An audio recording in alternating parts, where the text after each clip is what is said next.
So if you have like an audience of people, right, that have like searched your search terms on Google, and like you're gonna have like a Gclit ID in the URL. It's always gonna be there. So you can take honestly a really cool retargeting audience, and I'll give this one away. Is you just basically take a Gclit ID and go back however many days you want of people that have been to your site in certain places but not purchased. Retarget those people with Facebook ads, and those convert very well.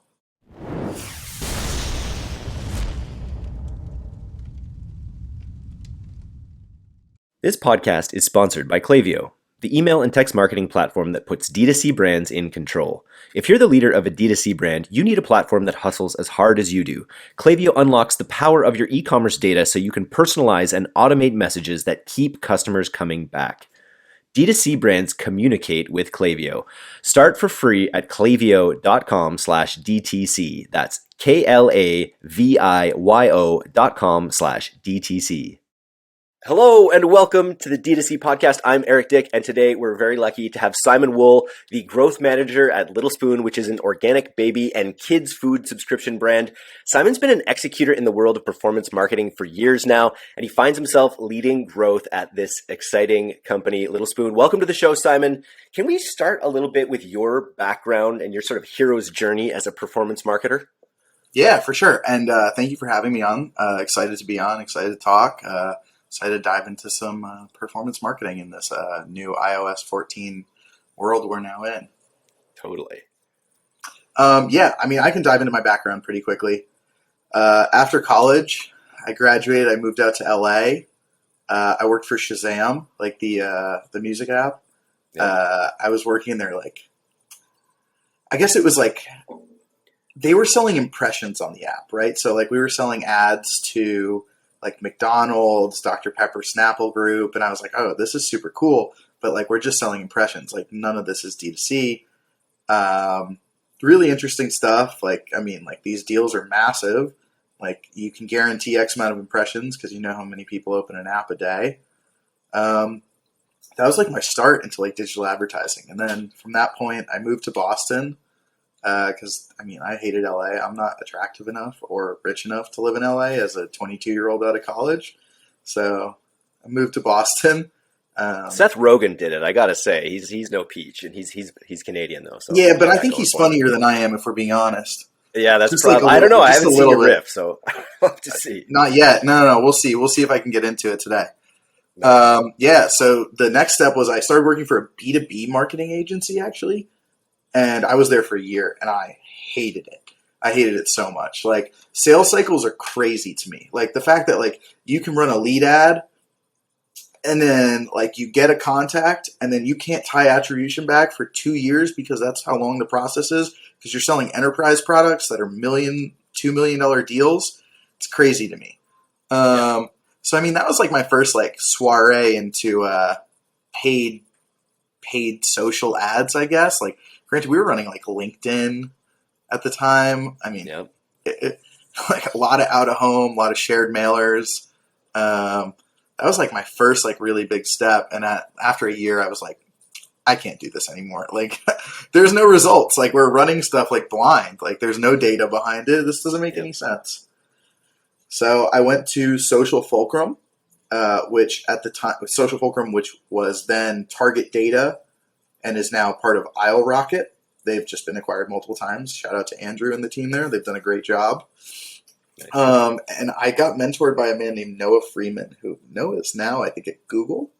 But Noah taught me everything there is to know about Facebook advertising. And I was at Facebook. I was working in Facebook ads in like 2017, 2018, which was like a fun time to be in Facebook ads. It was the Wild West. Like, you could do anything. This was before Cambridge Analytica. This was before any of those issues. You could target whatever you want. You could target household incomes. You could target, like, ethnicities. You could target religions. Like, nobody cared. And then Cambridge Analytica happened after I was there for, like, 6 months. And then everything went to shit. I interviewed him on stage at an event one time. Who? Alexander Nix. I was the host of Affiliate World in wow. Bangkok in 2018. Oh wow! And or whatever, maybe 2017. I think it was actually 2017, and I actually like interviewed him on stage and asked him about sort of the about some privacy concerns or stuff. So when all of that like broke, it was pretty wild. Yeah, I mean, it shook us. I remember getting emails from our reps being like, things are going to need to change around here. And then, I mean, but like, how many times have we sat down and been like, oh, Facebook's going to destroy Exactly. us? And then, I mean, the only time it really has is iOS 14.5, 14.4. Yeah. I don't know Okay. where I'm. Cool. So you've been involved. I like that you set your story where you were in these parts of the industry that were harder to quantify. That Mhm. were you were looking for those conversions. 2017 was an absolute heyday. I remember that. In That was so 2018, much when fun. when people first started figuring out like whitelisting and things like that, it was just like there really was just a real gold rush during Yeah, that so period. that was the time when I figured out broad targeting, honestly. I had one rep. I mean, honestly, there's a guy who used to work for Facebook. I don't know if you've heard of him. His name is Maurice Romay. He runs his own agency now. Also a great guy. Runs it with Adrian. I can't remember his last name. Maurice is the one that like really like pitched like broad targeting to Facebook. And at that point, like we were all like, this doesn't make any sense. The algorithm isn't going to work. Oh no! At the time, that algorithm worked. Um, I wish, I Unbelievable, mean, right? go. You could sell anything on Facebook 2017, 2018, anything, and it was cheap, and CPMS were cheap, and no one was doing Oh, it. those were the days. Those were the days. What are you seeing? Like, so iOS 14.5 has been rippling through the industry. Everyone is dealing with it. Yeah, Performance marketers. Does it feel like for me, having come up in 2008, 2009, and even before then, it almost seems like the industry has been thrown back a little bit in terms of our tracking ability, our data resolution. It feels like it's gone back in time a little bit. Would you agree? yeah, no, I totally would agree. I'm implementing strategies right now I used in 2017, 2018, like moving off of CBO, moving on to ABO, shortening up the number of ads per ad set, moving money manually, um, testing attribution windows between 7-day click, 1-day view, 7-day click, 1-day click, 1-day What's view. moving money manually? Moving money manually, meaning like you have one ad set on ABO or one campaign on ABO, excuse me. Yep. Say you have like 6 audiences in there. You start them off at all the same budget because they're probably generally all the same size, like say you have 1% lookalikes. You start them off, say, at like $500 each a day, and then you're moving money manually based on how they perform. And Got it. because we're limited with our data, and like I'd say we're probably missing 60 to 70% of our data in Facebook platform, like compared to like GA and like other data we're seeing, it presents a pretty big issue in terms of like where we move the money. We don't know where to move the money. It's like blind. Then you got to wait 3 days for attribution to come through, and then you can move it. In the past, like Noah, the guy I was talking about, Noah Freeman, he had this like machine learning software that he built out himself, which is probably why he's at Google on the product side now. We called it the guillotine at the time, and the guillotine was a system that would move money based on CPA, volume, and CPM. Really, really cool. Basically, taking out the human element and the human error from moving money, but now we're back to doing it at a human level. So, I mean, That's it definitely interesting. presents a challenge. Yeah. So where are you?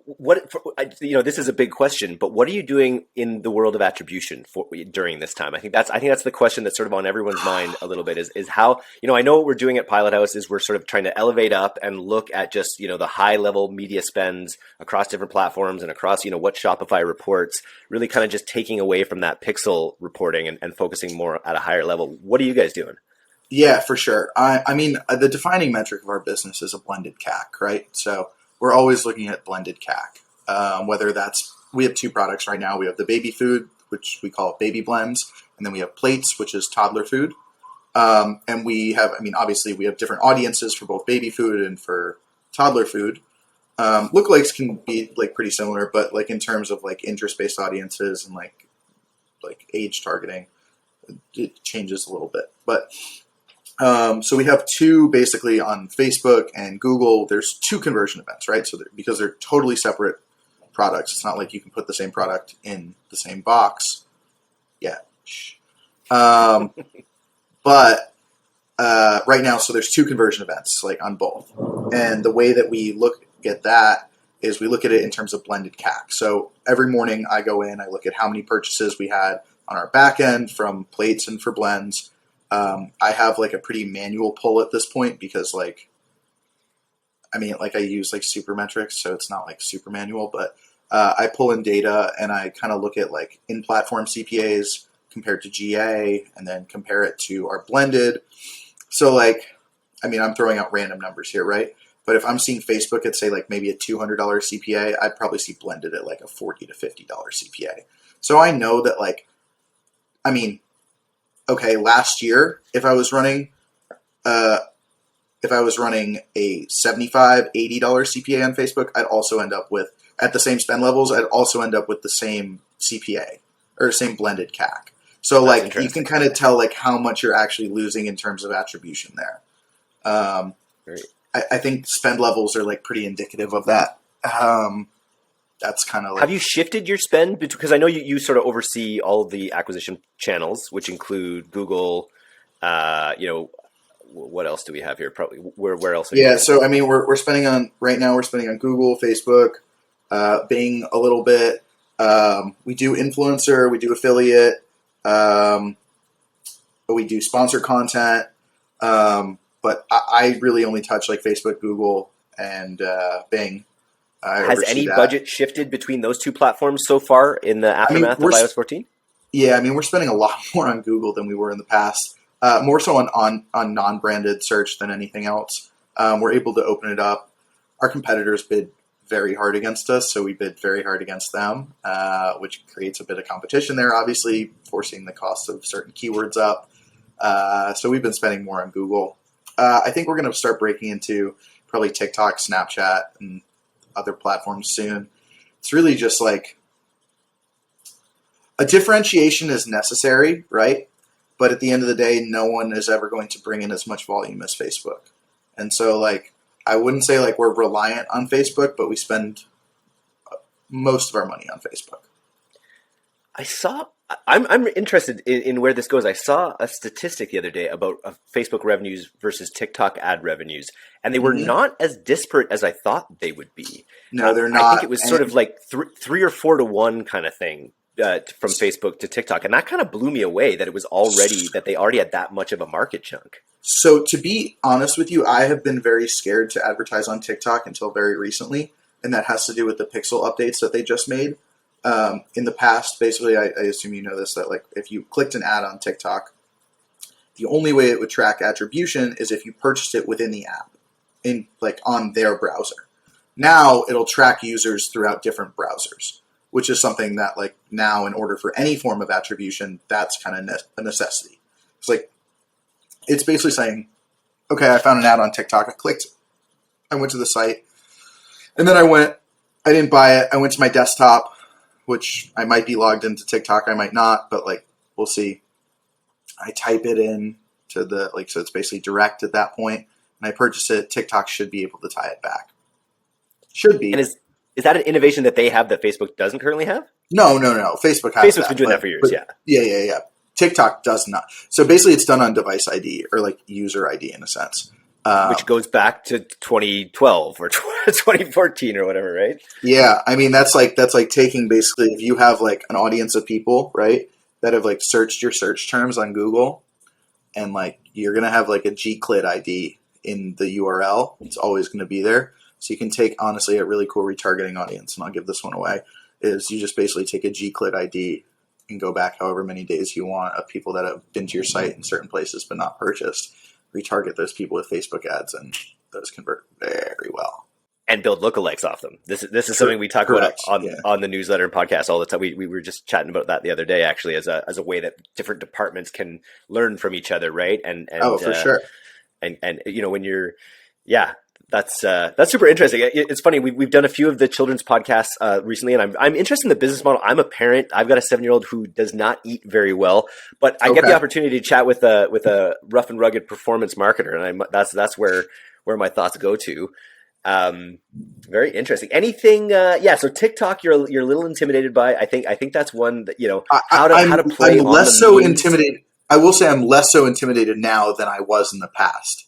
I think we got an email 2-3 weeks ago that was this is what we've done to our pixel. And I was like, okay, now I feel comfortable to advertising on here. Yeah. Especially with creators, I would think with a brand like yours, you probably have a lot of creators that have just a lot of natural affinity. How has your influencer strategy played out over this year, say? Yeah. So, I mean, our influencer strategy has been really great. Drives a ton of volume at super low CPAs. Shout out to Karen and Alexa on our team who actually manage that. They do a great job. It's honestly, it's on Instagram, it's on TikTok, it's on YouTube. Like, we have a whole range of influencers. We actually launched, I don't know if you saw this, we launched a game, basically like a card game. I saw this. Paper. Yeah. I've got a friend who's obsessed with paper businesses. They're just such high margin opportunities.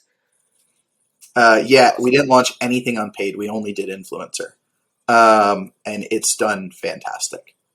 Really cool. If anybody wants to check that out, it's called the Is This Normal game. It's for parents. It's like kind of like the meme game. It's like kind of like apples to apples, or what's the other one I'm blanking on? I forget. Anyway, I can't remember. Anyhow, it's a great game. But that strategy was only done on influencer. So there's a lot of we've been utilizing a lot of really cool meme accounts. Like parent meme accounts are huge for us. Like content creators that do stuff like around their kids are also very big for us. There's a lot of mom bloggers; those do fantastic as well.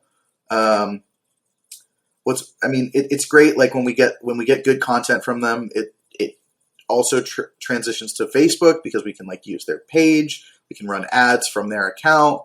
So influencer is a really big part of our marketing mix. I hear your 7-year-old right now. My 7-year-old is having a big meltdown downstairs, unfortunately. But it sounds like her mother is on it. She honestly, when she saw the when she saw me researching this, she's like, "I want that." She's like, "I want that food." She wants me to ask you when you're going to come to Canada. I know selling food across the borders. That's a tough one. I'll tell her. Yeah, I don't have a good answer for you, but sooner rather than later. Yeah, I love it. It'll happen. It'll happen. So let's back up on the card strategy here, because I think it's such an innovative idea when brands spin out content brands, which is literally what Pilot House has done with direct to consumer.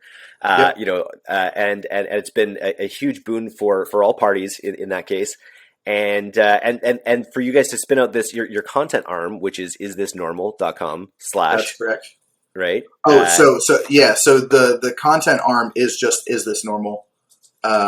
Is This Normal is a place that parents can go to. It's isthisnormal.com, or excuse me, isthisnormal.co, or it's isthisnormal.littlespoon.com. But it's basically, as a parent, you don't really know what you're doing if you're a first time parent. There's a lot of things that you're like, is this normal? Is my child doing the right thing? So this is a site that we basically allow parents to ask questions. We have either celebrities or other parents. They give answers. There's a lot of really good content in terms of articles, and in terms of parenting myths, anything around those lines. So this is kind of the way that parents can kind of make sure that and help them feel not alone, if you will. Yeah. It's a very aptly named content brand, because it's something that every parent does think all the time. Is this normal? Right. What's happening downstairs right now? Is that normal? But talk to me, who came up with that strategy, and how does it play into, as a growth manager, how does it play into your sort of strategy? Yeah, for sure. Who came up with the strategy in terms of the influencer stuff or the actual site itself? The content, the content piece. So I started here about a year ago, and it has been part of the company since its inception. So I think it was always going to be part of the company. I think recently, it's been really revamped. A lot of really good articles are on there now. Me as a performance marketer, we run a lot of ads that direct actually to specific articles on Is This Normal, that have good. I was wondering about that. Yep. So we do run ads. Just at top of funnel or at all parts of the funnel? Both. Both. We run both. It's definitely a lower part of our budget, but it converts pretty highly. It's cool. We've run them as conversion campaigns, which is really interesting. So we're not running them as like landing page view campaigns. And then we'll drop some of the ads into our retargeting campaigns as well, just to kind of get those bottom of funnel people shown. Yeah, just to give people a different look too, right? Just to be like, exactly. This company's got Yeah, a lot of going on. The ads run from the is this normal handle. So, I mean those are always pretty cool. They convert well. Yeah. I was just talking to another brand in a really exciting space, and this is really what's on their mind. And one of the things that we do as an agency is when there are these content arms, it allows you to run ads that are maybe ads that you might not run on your core brand, things like quiz type experiences or for sure, yeah, or things like that. Have you ever run different kind of funnels on this brand versus your own, or where do you guys net out with like pre-click content in general? You guys running a lot of pre-sales pages and funnels like that? We run a decent amount of it. We don't really do much of that at Little Spoon, to be honest with you. I've definitely worked on it at past companies. I ran ads for, I worked for them, so I was in-house there, for a company called Willow. They sold adult incontinence underwear, which is a wild company. Worked, though. Sold. And then, I used to be at an agency, so I used to run all the ads for Gravity Blankets. I used to run all the ads for Misfits Market and Lolly, like the Bitcoin Chrome extension. I've run all those before, and, we've definitely messed around more in terms of upper funnel content there than we do at Little Spoon. We do a good amount of it here, but it's not as big as it was for other companies. Interesting. Okay, so back up a little bit about your audience and how you go about audience targeting. You mentioned you have these two different products. You're not going to be sending ads featuring babies to kids' food. That's a totally different challenge, feeding Correct. a baby than feeding a kid. You mentioned you have two different conversion pixels for each of these sort of themes. Both conversions take place on the same website though? Same site. Yeah. Yep. Little Spoon. Same site. And they're both technically considered purchase. It's basically an indicator.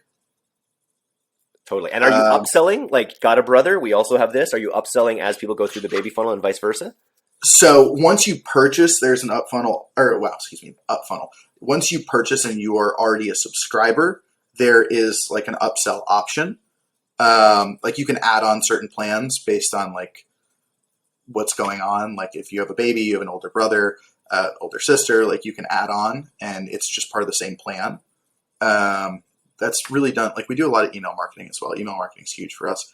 And obviously we have multiple lists. So we have our leads list and we have our customer list. Customer list will get upsell stuff. More the leads list will not get any upsell because they haven't purchased yet. So less so upsell on actually no upsell on paid social. Really more so on email and internal comm.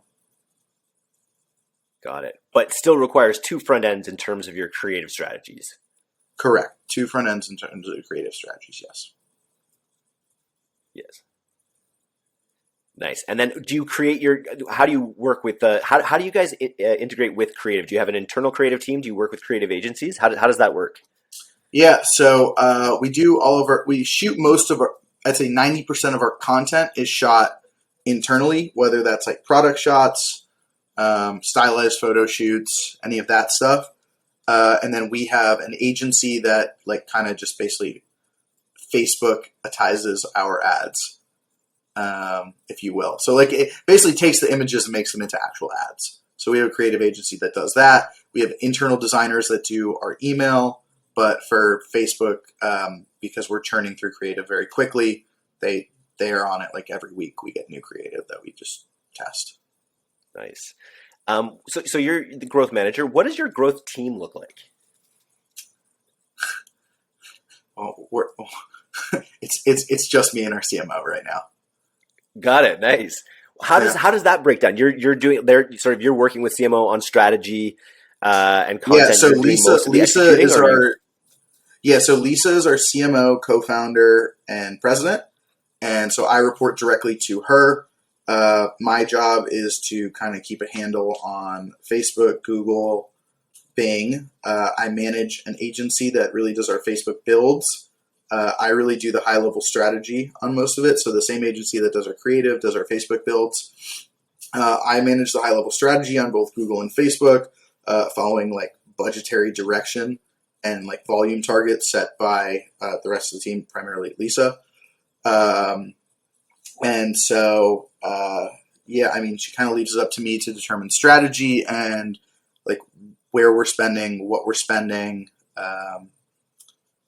Yeah, so she oversees the entire marketing team, but so at my growth team right now, we are hiring a like junior performance marketer. So if you're looking for a job, send me an email. Love But it. yeah, no, we are. Very But it's cool. small right now. I mean, the company, we're 40 people now, I think. Yeah. And the marketing team, I think, is 7 of us, 6 of us, 7 of us, something like that. Have you tested podcasts yet? Yeah. Mm-hmm. Yep. We were in How's that gone? It didn't go great. I'd like to retest it again. Probably going into Q4, maybe. I think like we went really niche with our podcast. I think maybe going a little bit broader with our targeting would probably be more beneficial. But I mean, like these are definitely tests that we're willing to do and willing to try out. So yeah, absolutely. Just like Facebook, you got to go broad. You got to go Nice. broad. Amazing. I mean, I think I'm really big on YouTube right now. Really big on YouTube, whether that's YouTube live stuff. I mean, like look, for example, at like something like the Pat McAfee show. They do insane numbers. They're doing like 75, 80,000 people per live episode. They're selling products. They're getting great sponsorships. Like, I think that YouTube is like, I think YouTube is scalable. I don't think podcasts are necessarily scalable. If I have like one podcast that's like a honeypot for me, right? Like how many times can I run an ad on there? Like at what point am I going to churn through user base? With YouTube, I think I think your opportunity is much larger. It's not necessarily going to be as niche like it might be on like your For You page. Like each episode is going to be different, especially if you're going live on a daily basis. And that content lives on in perpetuity. Yeah. Walk me through that a little bit. Like, what does that mean? Going like you're going live on YouTube and then you're putting ad budget behind it. Yeah, no, I mean, so like if you look at like any of these like sports shows right now, and I'm just using this as an example, like yeah, they might have like SeatGeek as a sponsor, right? That allows you to buy tickets to live events. They'll plug SeatGeek like you would for a podcast, right? Like I assume you guys have sponsors. Yep. They plug it the same way. There might be product placement in the shot that's there the entire time. There's a link. And then that episode is going to live on in perpetuity. And that logo is always going to be there. With a podcast, like you have to go back and listen. Like it's not going to be there. Nobody listens to old podcast episodes, right? Unless there's like a big interview or something. And you're listening for the interview. And like diehard people, like, yeah, they'll listen. But like when you get a casual listener to come in, they're not going to go back and listen to 6 episodes. With YouTube, like you might watch it. Like sometimes people sit there and they get bored and you watch YouTube videos. I don't know. I personally just think YouTube is way more scalable than podcasts at this point in time. Yeah, I think it absolutely is. And live video is such an interesting space too, especially with Instagram sort of, saying that they're going to become more like TikTok, become less of a photo platform, more of a live video platform. It really seems like the way to go. Do you guys are you're doing are you doing anything like yourselves on the reels and on this leveraging this live video format? Yeah, for sure. For Instagram specifically, we've gone live a bunch of times. Like from the brand account, we'll bring in like I think one time we brought in a sex therapist to discuss like after having a baby sex, and parents would come in and ask questions. I think the other time we did it with a sleep therapist, maybe asking questions about how toddlers sleep. Yeah, we're bringing in like people in this industry, doctors that like can answer parents' questions. So it really all ties back to is this normal arm and that content piece around it. I love it. And then like how much of your budget, not exactly how much, but like are these small little experiments that you do to create top of funnel awareness and then you kind of remarket? Like how do they actually fit into your sort of campaign structure and strategy? Yeah, so I mean like the live stuff doesn't really do much in terms of that. That's really just more like top of funnel awareness. I mean, we UTM everything, right? So like I can always retarget based on where people are coming from. Like Yeah, I'm very, very, totally. our entire team is like very on point with their UTMing. So like we can always tie back and like we can always like retarget anywhere from anything that we're doing. So like if we're sending people like to YouTube ads on prospecting, like I can retarget them on Facebook if they've clicked through from a YouTube ad. It all ties into one another and they're all interconnected. So if you're getting hit from one ad, you're probably going to get hit in multiple places. Nice. I love it. All right, on to some a few rapid fire questions here. What are there any D2C brands that you really admire personally, like either for their marketing, for their product, for both? Yeah, I love Brightland olive oil. I love their product. I love their packaging. I think it's a great product. I really love Ugly Seltzer. I absolutely like love seltzer. I drink a lot of seltzer. I think Ugly is the best one out there. I'll probably get a lot of hate, but I can't stand Olipop. I just really can't stand it. I don't know. I've had them both on the podcast, and they're lovely. They're very different. No, products, they're right? good people. They're all good people, right? I just am personally drawn to. I like seltzer more than I like soda, and I like it like super carbonated. And Olipop is not super carbonated. So no hate towards the actual company. Just no, I need it more carbonated. You need those angry bubbles. I do. I need it to taste like TV static. Another one. Let me just add on to this for 1 second because I just read this crazy tweet the other day that was about the history of soda fountains in the United States. Oh, and yeah, how soda used to be like the biggest deal in the world. And you think about it, like people drink soda because they like the stimulation. They like that it's something different than water, right? They like the flavor. Mm-hmm. But it's like soda back in the day used to be like it was the way that people got exposed to like French architecture was that they would go to like the soda fountain where they had all these like ornate things. It was like a big, and the amount of soda that was consumed way back in the day, like in the 20s and 30s, was like like not that disparate from how much soda is consumed today, but people would just go to the soda shop to do it. It's wild. I can see that, and that sounds like, and they didn't have the dental care we had today. Yeah, that's exactly. I saw they had clam soda. I saw the menus for one of these places. They're serving up like clam sodas. Like, yeah, it's wild stuff. Little soda sidebar there. Yeah. Nice. Another company that I love. They're great people. Their product's fantastic. Muddy Bites. Muddybites.com. It's like, when you get an ice cream cone, like as a kid, and this is like the chocolate filled piece of the cone at the bottom. That's all they sell. It's just in bags. And it is, it's so, you can't, if you open a bag, that bag's gone by the end of the day. It's fantastic. That's like muffin tops. That's great. Oh yeah. They're so good. Love them. Very cool. I also, not a D2C brand, but a brand I love is Taco Bell. I love Taco Bell. I'm obsessed with Taco Bell. Taco Bell is their branding is fantastic. I have their app. The push notifications they send are great. Great Twitter presence. 10 out of 10. I love Taco Bell. Love it. I love that there's that one US meat brand too that sells like sliced meat that's in your freezer that's like become sort of like oddly political. Oh, I'll have to look them up. I don't know what you're referring to. Yeah. No, there's a one brand that is like a frozen sliced meat company where their Twitter handle has become like an arbiter of truth in like in the stuff that like they've waded in this like really high level way to a lot of the weird political discussions happening in the United States right now. Interesting. And is it Slim Jim? I know Slim Jim's got a really good Twitter presence, but I have never put a Slim Jim in the freezer. I love that you brought up Taco Bell too, just because I just watched Demolition Man the other day, and we know that they're going to be the survivors of the brand wars. Oh yeah, 100%. They will. That's awesome. Okay, next, is there a part of your marketing like stack, whether it's your email or are there any tools that you'd like to shout out right now that are a critical part of your marketing stack? Yeah, I mean, like I love our influencer stuff is great. Our affiliate program is fantastic. I think our brand team does an absolutely incredible job at kind of maintaining our brand standards, putting together partnerships, putting together sponsor content, and really like being the like performance marketing that is an actual like paid social advertising. So just big shout out to our entire brand team. Like they're in the weeds every day, making sure that everything on organic or sponsored content is like absolutely crushing, getting those placements. So, I mean, that's huge for us, especially top of funnel. Drives everything in our retargeting funnel. So yeah, absolutely. Very cool. Shout out to Steakum. Steak underscore with two Steakum? M's. Steakum. Steakum. You got to check out Steakum. They're a legit beacon in the world. Like, I can't believe that like, yeah, they've got 209,000 followers now. Steakum? What is it?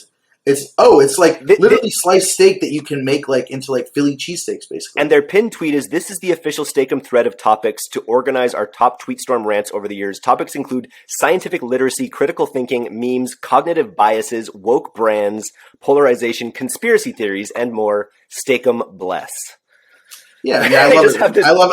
I love it when brands have like great personalities. Honestly, I do. I just have never seen a brand try to weigh into any of those topics, which I think is like a really interesting opportunity. Because Sour Patch Kids does it too. Do they? Sour Patch Kids does a great job of it. Yeah, I love Sour Patch Kids. Oh man. Yeah, the woman who runs Sour Patch Kids is very funny. She's great. Or at least the Sour Patch Kids Twitter, and she's super funny. So she does a great job at that. Very cool. Last question: if we gave you a $50,000 grant to be applied to your marketing budget, where does it go right now? That one place? Well, no, you could give it a couple. You could sort of how are you going to use Facebook, Google influencer all day long? And you mentioned what you mentioned whitelisting. I think there's still some of our audience that don't really know that. Is that still as effective a tactic in the iOS 14 landscape? I mean, it's always going to be an effective tactic. Yeah, but it's not as much as it used to be, honestly. And I mean, it hasn't been that way for a few years. Like, you can whitelist stuff, like, yeah, I mean, it works, but like, it's not really scalable at a certain point, and that's kind of like the issue there. I mean, the majority of the whitelisting we do is on ad roll, probably. Like just display advertising, display retargeting, display prospecting. Certain sites we want to be in front of more than others. So yeah, I mean, but nice. Oh, sorry, I meant actually advertising through handles, through influencers' handles. Oh, yeah, when I meant huge. That kind of whitelisting. Not again. I forgot you go back to old school performance marketing, so that you think of display. Okay. So whitelisting for me, just so people know, is like whitelisting when you take specific websites and you're running specific ads to specific websites. Like as display ads or on like Google, and you build whitelists. Yes, influencer whitelisting, huge, massive. Yes, we run a lot of Facebook ads from influencers. Yes, all the time, constantly. Need to switch it up. Need to keep creative fresh. I mean, TikTok, that's going to be the biggest thing to do, is running branded content from influencer posts. Yeah, couldn't agree with you more. Nice. Okay, cool. Nice, man. Well, this has been fun. I've just chatting on performance marketing here. Let's stay in touch. And, yeah, for sure. Absolutely. Love to hear how this shakes out for you, man. This has been fun. Yeah, absolutely. Thank you for having me. I really enjoyed this. If people want to get in touch with you, are you active on Twitter or any sort of profile that they might be able to reach out to you on? Yeah, you can find me on Twitter. It's Wyman Sewell. It's just the first letter of my first name mixed with the first letter of my last name. And then if you want to email me, it's simon@littlespoon.com. And that's it. That's awesome, man. Well, we'll see you on the Steakums threads when we hash out the mysteries of the universe. I got to find out what this mystery meat tastes like. Yeah. Yeah, I like frozen sliced beef. I'm in. So it sounds interesting. All right. Well, thank you very much, Eric. I appreciate it. You too. Bye-bye.